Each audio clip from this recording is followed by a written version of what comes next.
Hello everyone, welcome back to my YouTube channel.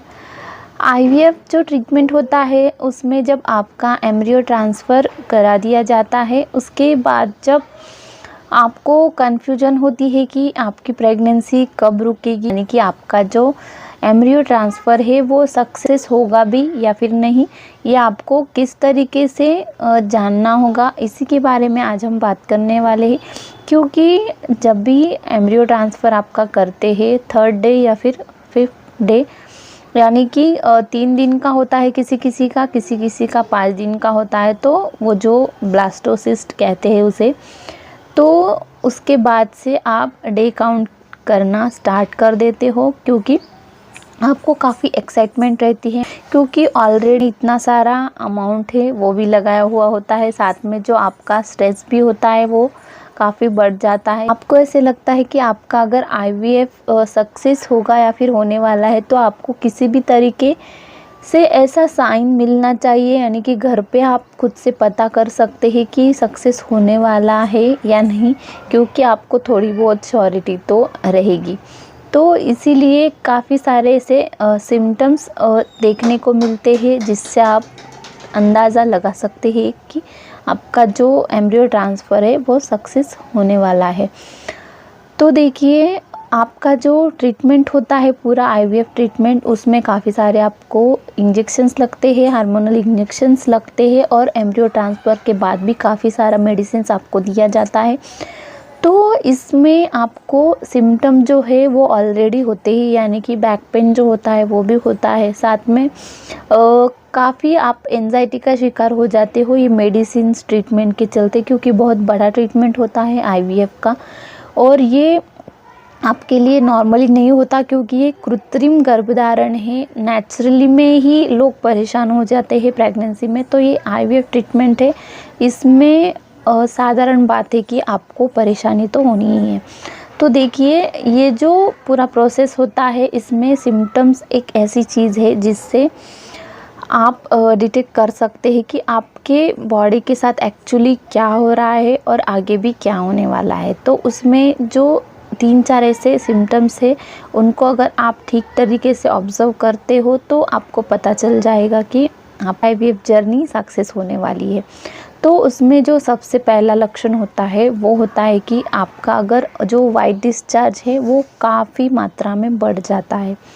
अब white discharge के बारे में एक माइनस पॉइंट ऐसा है कि आपको जो मेडिसिन दिए हैं वो आपको चेक करना ज़रूरी है, क्योंकि एम्ब्रियो ट्रांसफ़र के बाद मेडिसिन आपको कंटिन्यू स्टार्ट रहते हैं। तो उसमें कुछ मेडिसिन जो होते हैं वो वजाइनल मेडिसिन होते हैं, यानी कि वजाइना में आपके इंसर्ट करने के होते हैं। तो कभी कभी वो जो मेडिसिन होते हैं वो ही घुल के बाहर आ जाते हैं, बिल्कुल वाइट डिस्चार्ज की तरह।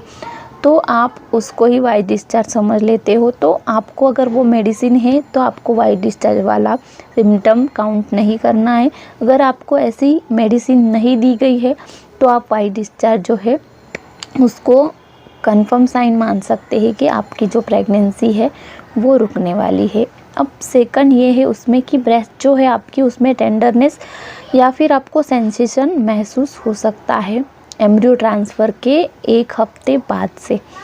तो ये ब्रेस्ट जो टेंडरनेस होता है, कभी कभी ये भी जो आपको प्रोजेस्टेरॉन हार्मोन होता है एम्ब्रियो ट्रांसफ़र के बाद दिया जाता है, तो उसके वजह से भी आपको ब्रेस्ट में कभी कभी सेंसेशन महसूस हो सकता है। लेकिन ये अर्ली प्रेगनेंसी का बहुत ही इम्पॉर्टेंट साइन है, जो कि दर्शाता है कि आपकी प्रेगनेंसी कंफर्म होने वाली है। अब नेक्स्ट ये है कि जो ब्लीडिंग होती है, वो भी ब्लीडिंग जो आईवीएफ ट्रीटमेंट होती है, आईयूआई ट्रीटमेंट होती है, उसमें ब्लीडिंग एक कॉमन साइंस है जो 40% जो लेडीज़ है उनको दिखाई देती है। क्योंकि जो एम्ब्रियो होता है वो अपनी जगह बनाता है लाइनिंग पे, एक गद्दी होती है उस पे कुरेद के अपनी एक जगह फिक्स कर लेता है। तो उसी के वजह से आपको जो ब्लड क्लॉट्स या फिर नॉर्मल सी स्पॉटिंग हो सकती है, या फिर ज़्यादा से ज़्यादा ब्लीडिंग भी दिखाई दे सकती है। तो ये ब्लीडिंग आपको 1 हफ्ते बाद अगर नज़र आ रही है एम्ब्रियो ट्रांसफ़र के, तो आपको समझ लेना है कि ये लक्षण आपके प्रेगनेंसी का है। तो कहीं ना कहीं अगर ब्लीडिंग आपको हो रही है तो ये आपके लिए पॉजिटिव एक साइन हो सकता है, इसमें घबराने की कोई बात नहीं है। नेक्स्ट ये है कि आपकी जो यूरिन फ्रीक्वेंसी है वो काफ़ी बढ़ने वाली है इस दौरान। अगर एम्ब्रियो ट्रांसफ़र के बाद से काफ़ी आपकी यूरिन फ्रीक्वेंसी बढ़ चुकी है, आपको कंटिन्यू यूरिन के लिए आप जा रहे हो, तो इसमें भी हो सकता है कि आपकी प्रेगनेंसी कंसीव हो रही है, यानी कि आपका जो इम्प्लांटेशन है वो कहीं ना कहीं सक्सेस हो रहा है।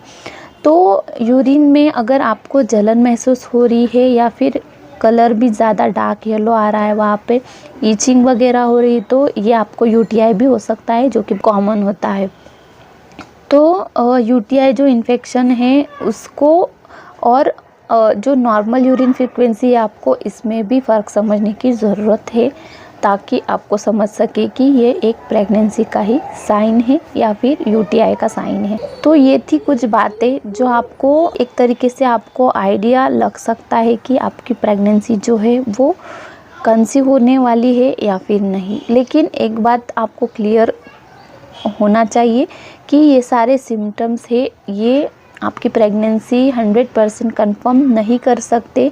ये बस साइंस है जिससे आप एक अंदाज़ा लगा सकते हो, 100% श्योर नहीं हो सकते। इसके लिए 100% श्योर होने के लिए बस बीटा HCG जो टेस्ट होता है, ब्लड टेस्ट, वही एक कंफर्मेशन का परफेक्ट तरीका है, ना कि UPT किट।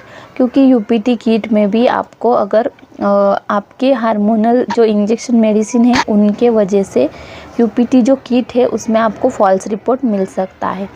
तो आपको ये कन्फ्यूजन है, ये क्लियर करना बहुत ज़रूरी है कि अगर आपको कोई भी सिम्टम नज़र नहीं आ रहा इसमें से, फिर भी आपको प्रेगनेंसी हो सकती है। और आपको ये सारे सिम्टम्स नज़र आ रहे हैं फिर भी आपकी प्रेगनेंसी नहीं भी हो सकती, क्योंकि मेडिसिन इंजेक्शन के इफ़ेक्ट के चलते आपको सिम्टम्स भी दिखाई देते हैं और UPT किट में पॉजिटिव भी दिखाई दे सकता है। तो आई होप कि मैंने शॉर्ट में आप सरल भाषा में समझाने की कोशिश की। तो आपको वीडियो के बारे में फिर भी कुछ कन्फ्यूजन है तो कमेंट द्वारा आप मुझे ज़रूर पूछिएगा, मैं आपका आंसर ज़रूर दूँगी। तो चलिए फिर मिलते हैं किसी नेक्स्ट इन्फॉर्मेशन के साथ। चैनल को पहली बार देख रहे तो प्लीज़ चैनल को सब्सक्राइब ज़रूर कर देना है, और वीडियो अच्छी लगे तो प्लीज़ एक लाइक और शेयर ज़रूर कर देना है। तो चलिए फिर मिलते हैं, तब तक के लिए स्टे हेल्दी, स्टे हैप्पी।